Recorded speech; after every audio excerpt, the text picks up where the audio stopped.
Hello guys, നമ്മൾ ഇന്നിവിടെ beauty ചലഞ്ചിന് വേണ്ടിയിട്ടുള്ള കുറച്ച് കാര്യങ്ങൾ ഒരുക്കി വയ്ക്കുകയാണ്. എല്ലാ ദിവസവും മറ്റുള്ളവർക്ക് വേണ്ടി, കുടുംബത്തിന് വേണ്ടി, മക്കൾക്ക് വേണ്ടിയൊക്കെ മാറ്റി വെച്ച് നമ്മളൊരു പഴയ മുതലായിട്ട് ഇങ്ങനെ അവിടെ മാറി നിൽക്കുകയാണ്. അതിൽ നിന്ന് ചെറിയൊരു മാറ്റം വേണമെന്ന് എനിക്ക് തോന്നിയത് കൊണ്ടാണ് ഞാൻ എൻ്റെ ആഗ്രഹങ്ങളെ, എൻ്റെ ഇഷ്ടപ്പെട്ട ആഗ്രഹങ്ങളെയെല്ലാം ഒരു ബുക്കിൽ എഴുതി വെച്ചു. എന്തൊക്കെയാണ് ആഗ്രഹങ്ങളെന്ന് നോട്ട് ചെയ്ത് വെച്ച് 10 ദിവസം കൂടുമ്പോൾ 10 ദിവസത്തിൽ ഓരോ തീരുമാനങ്ങൾ, ഇഷ്ടമുള്ള ആഗ്രഹങ്ങൾ, ഫുഡ്, നല്ല രീതിയിൽ ഡ്രസ്സ് ചെയ്യുക, പിന്നെ നല്ല രീതിയിൽ തന്നെ ഒരുങ്ങി നടക്കുക. ആരെയും കാണിക്കാനൊന്നുമല്ല കേട്ടോ, നമുക്ക് നമ്മളെ മടുത്തിട്ടില്ലെന്ന് വെറുതെ ഒന്ന് തോന്നാൻ വേണ്ടിയിട്ട്. ആ രീതിയിൽ ചിന്തിച്ചപ്പോഴാണ് ഇങ്ങനൊരു ഐഡിയ തോന്നിയത്. അപ്പം 10 ദിവസം നമുക്ക് നമ്മുടെ സൗന്ദര്യ സംരക്ഷണത്തിനായിട്ടൊന്ന് യൂസ് ചെയ്യാമെന്ന് തോന്നി. അപ്പോൾ 10 ദിവസത്തെ ചലഞ്ചിൽ ഫസ്റ്റ് ഡേ ആണ് ഇന്നത്തേത്. എൻ്റെ മുന്നിലുള്ള സാധനങ്ങളൊക്കെ കാണുമ്പോൾ നിങ്ങൾക്ക് എന്തോ കുക്കിങ്ങിന് വേണ്ടി വെച്ച പോലെയൊക്കെ ഉണ്ട്. പക്ഷേ ഇതൊന്നുമല്ല, നല്ല നമ്മൾ അടുക്കളയിൽ പെരുമാറുന്ന സാധനങ്ങൾ തന്നെയാണ്. അതിനായിട്ട് എക്സ്ട്രാ ആയിട്ടുള്ള ഒരു കാര്യങ്ങളും നമ്മൾ ചിലവഴിക്കുന്നില്ല. ദിവസവും അടുക്കളയിൽ ഉണ്ടാകുന്ന ചെറിയ ചെറിയ സാധനങ്ങൾ വെച്ചുകൊണ്ടാണ് നമ്മൾ ഈ ബ്യൂട്ടി ടിപ്സൊക്കെ ചെയ്യുന്നത്. ഇതിന് വേറെ എക്സ്ട്രാ പൈസ ഒന്നും ചിലവാക്കുന്നില്ല. സോ നമുക്ക് ആരും അറിയാതെ നമുക്ക് മാത്രമായിട്ട് തന്നെ നമ്മളെ സുന്ദരിയാക്കാം. അപ്പോൾ നമുക്ക് സ്റ്റാർട്ട് ചെയ്താലോ? എന്തൊക്കെയാണ് ഇവിടെ ഉണ്ടായിരിക്കുന്നതെന്ന് നോക്കാം. ഞാൻ അരിപ്പൊടി എടുത്തിട്ടുണ്ട്, അരിപ്പൊടിയുണ്ട്, പിന്നെ കുറച്ച് പാലുണ്ട്. കാച്ചിയ പാലല്ല, സാധാരണ പശുവും പാൽ തന്നെ. പിന്നെ ഉള്ളത് കുറച്ച് തേൻ. ഇത് അമ്മ മരുന്നിന് വേണ്ടിയിട്ട് മാറ്റി വെച്ചതാണ് കേട്ടോ. എന്തെങ്കിലും അത്യാവശ്യം വരികയാണ് വേണ്ടിയിട്ട് മാറ്റി വെച്ചിട്ടുള്ളതാണ്. ഇത് നല്ല പ്യുവറായിട്ടുള്ള തേനാണ് കേട്ടോ. അമ്മ ആരും കാണാതെ എന്ന് പറഞ്ഞ പോലെ എന്തെങ്കിലും അത്യാവശ്യത്തിന് വേണ്ടിയിട്ട് മാറ്റി വെച്ചിട്ടുള്ളതാണ്. ഈ തേന് നമ്മളെടുത്ത് തന്നെ എടുത്താൽ കേട്ടോ. പിന്നെയുള്ളത് കാപ്പിപ്പൊടി.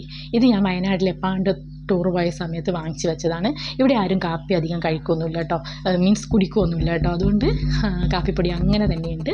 അപ്പോൾ ഈ കാപ്പിപ്പൊടിയും അരിപ്പൊടിയും കുറച്ച് പാലും പിന്നെ തേനും, ഇവ മൂന്നും ചേർത്തിട്ടാണ് നമ്മൾ ഇന്ന് ഒരു ബ്യൂട്ടി ടിപ്സ് ഉണ്ടാക്കാൻ പോകുന്നത്. അപ്പോൾ ഫസ്റ്റ് നമ്മൾ കുറച്ച് കാപ്പിപ്പൊടി ഇടുന്നു. ശേഷം ഒരുപാടൊന്നും വേണ്ട കേട്ടോ, നമുക്ക് ഫേസിലും കഴുത്തിലൊക്കെ ഒന്ന് അപ്ലൈ ചെയ്യാം. വേണമെങ്കിൽ കയ്യിലും കുറച്ച് യൂസ് ചെയ്യാം. ഇതിപ്പോൾ ഞാൻ ഉണ്ടാക്കുന്നതേ ഉള്ളൂ, യൂസ് ചെയ്യുന്നതൊക്കെ സിസ്റ്ററും അമ്മ ഇതൊന്നും യൂസ് ചെയ്യില്ല. അപ്പോൾ അതുകൊണ്ട് സിസ്റ്ററും ഞാനും കൂടിയാണ് യൂസ് ചെയ്യുന്നത്. പിന്നെ ഇതിനകത്തേക്ക് കുറച്ച്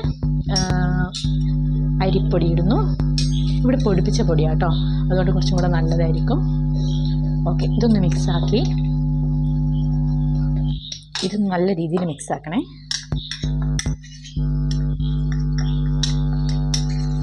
നല്ല രീതിയിൽ തന്നെ മിക്സ് ആക്കിയിട്ടുണ്ട്. അതിനുശേഷം നമുക്ക് പാൽ ഒഴിച്ച് കൊടുക്കാം.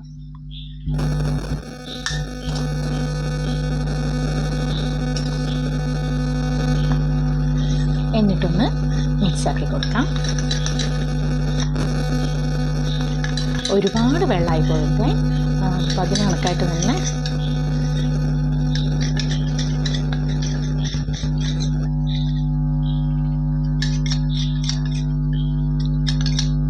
നല്ല രീതിയിൽ മിക്സ് ചെയ്ത് കൊടുക്കാം. നമ്മളിപ്പം അങ്ങനെ ഫേസിൽ അങ്ങനെ ഒരുപാട് പുറത്തുനിന്നുള്ള ഐറ്റംസ് ഒന്നും യൂസ് ചെയ്യാറില്ല.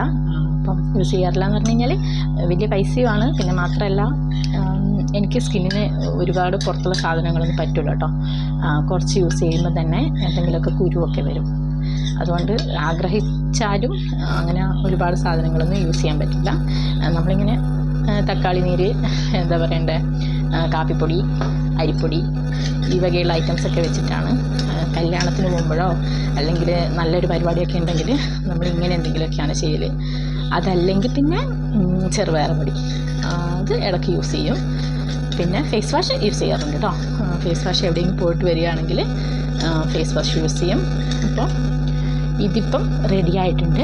ഇനി ഇതിനകത്തേക്ക് കുറച്ച് തേൻ ഒഴിക്കുക. എടുത്തിട്ട് പോകുമ്പോഴേ അമ്മ എന്നോട് പറഞ്ഞു, വീഡിയോ എടുക്കുന്നതെന്ന് കരുതി ഒരുപാട് തേനൊന്നും നീ എടുത്തിട്ട് കളയരുത് എന്ന് പറഞ്ഞിട്ടുണ്ട്. സോ അതുകൊണ്ടാണ് ഞാൻ വളരെ കുറച്ച് തേൻ എടുക്കുന്നത്. കണ്ടോ, മുകളിലൊരു പത പോലെ. ഇത് ശരിക്കും പ്യുവറായിട്ടുള്ള തേന കേട്ടോ, ഒരുപാടൊന്നും ഒഴിക്കുന്നില്ല, വളരെ കുറച്ചേ കൊടുക്കുന്നുള്ളൂ. അയ്യോ മതി കേട്ടോ, നല്ല ടേസ്റ്റ് ഉണ്ട് കേട്ടോ. ഇനി നമുക്കിതങ്ങ് മാറ്റി വെക്കാം.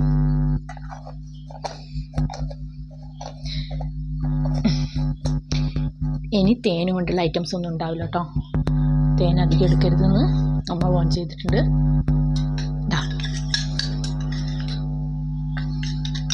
ഇനി ഇത് നമ്മൾ കുറച്ച് നേരം ഒരു 10-15 മിനിറ്റോളം ഫ്രിഡ്ജിൽ വെക്കുക. എന്നിട്ടൊന്ന് തണുത്തതിന് ശേഷം കയ്യിൽ പുരട്ടുക. എന്നിട്ട് ചെക്ക് ചെയ്ത് നോക്കുക നമുക്ക് ഇത് യൂസ് ചെയ്യാൻ പറ്റുമോ, നമ്മുടെ സ്കിന്നിന് എന്തെങ്കിലും പ്രശ്നമുണ്ടോ. സാധാരണഗതിയിൽ ഇത് പ്രശ്നമൊന്നും വരില്ല, കാരണം നാച്ചുറൽ ഇൻഗ്രീഡിയൻസ് മാത്രമേ ഉള്ളൂ. ഇനി നമുക്കിതൊന്ന് ഫ്രിഡ്ജിൽ വെച്ചിട്ട് ഒരു 10-15 മിനിറ്റ് വെയിറ്റ് ചെയ്യാം. അപ്പം ഞാനിതാ ഫ്രിഡ്ജിൽ വെച്ചിട്ട് കൊണ്ടുവന്നിട്ടുണ്ട്. കുറച്ചും കൂടി ഒരു ടൈറ്റ് ആയ പോലെ ഉണ്ട്. ഇനി നമ്മളിതൊന്ന് കയ്യിൽ അപ്ലൈ ചെയ്യണേ.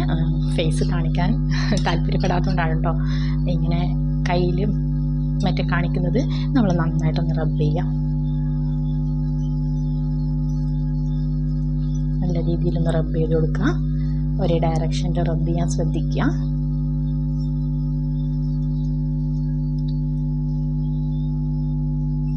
നല്ല രീതിയിൽ തന്നെ റബ്ബ് ചെയ്ത് കൊടുക്കുക കേട്ടോ. എന്ന് വെച്ച് വല്ലാതെ അങ്ങ് ഹാർഡായിട്ട് റബ്ബ് ചെയ്ത് സ്കിന്നിന് കേടുപാടൊന്നും ആക്കല്ലേ. ഒന്ന് സാധാരണ രീതിയിൽ റബ്ബ് ചെയ്ത് കൊടുക്കുക, ഇങ്ങനെ തടയി കൊടുക്കുക.